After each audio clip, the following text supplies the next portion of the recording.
Okay. So அடுத்து வந்து இன்னொரு இது வந்து ஒரு லவ் ஃபெயிலியர் சாங்கா, இது என்ன கேட்டகரி, ஸ்ட்ரெஸ்ஸா இருக்கவங்க கூட இந்த பாட்டு கேட்கலாம், அவ்வளோ சூப்பரா இருக்கும். சொல்ல போனோம்னா அனிருத் வந்து லவ் ஃபெயிலியர் கான்செப்ட் இந்த மாதிரி வந்தாலும் வச்சுக்கோங்க, நெல்சன் சொல்ற மாதிரி தலைவன் வேற இருக்கும், ஹார்மோனியத்தை ஏர்ல வச்சுட்டு வாசிப்பாரு.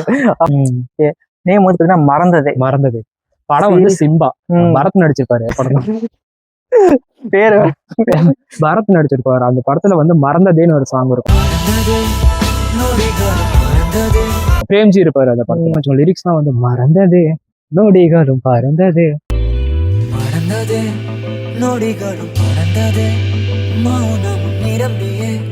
அவ்வளோ சூப்பரா இருக்கும். அதுவும் அதே மாதிரிதான், வாய்ஸ் கேட்கதான் சீரியஸா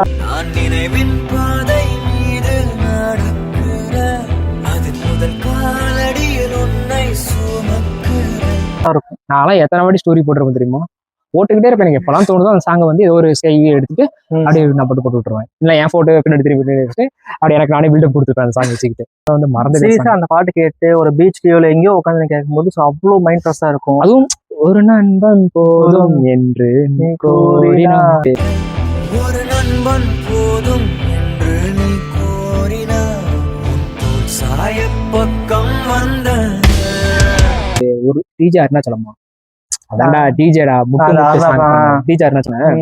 அவர் இந்த பாட்டுல வந்து பேக்ரவுண்ட் வாய்ஸ் கொடுத்துருப்பாரு.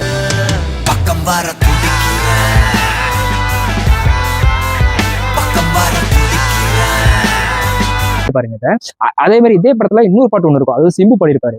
இருக்கும் பெஞ்சில்ல மனம் தவிக்கிதடா லைஃப், பெஞ்சில மனம் வெதும்பி தவிக்கிதடா லைஃப் அப்படின்ட்டு அந்த பாட்டு சூப்பரா இருக்கும். அதுவும் கேட்டு பாருங்க. சீரியஸா அது வந்து 100 மூவி ஆல்பம் வாசம் சொல்லிக்கிட்டு தூண்டு நெஞ்சு அது நெஞ்சு இல்ல பஞ்சு தீயா வச்சு போயிட்டாலே திமிரு புடிச்ச வஞ்சு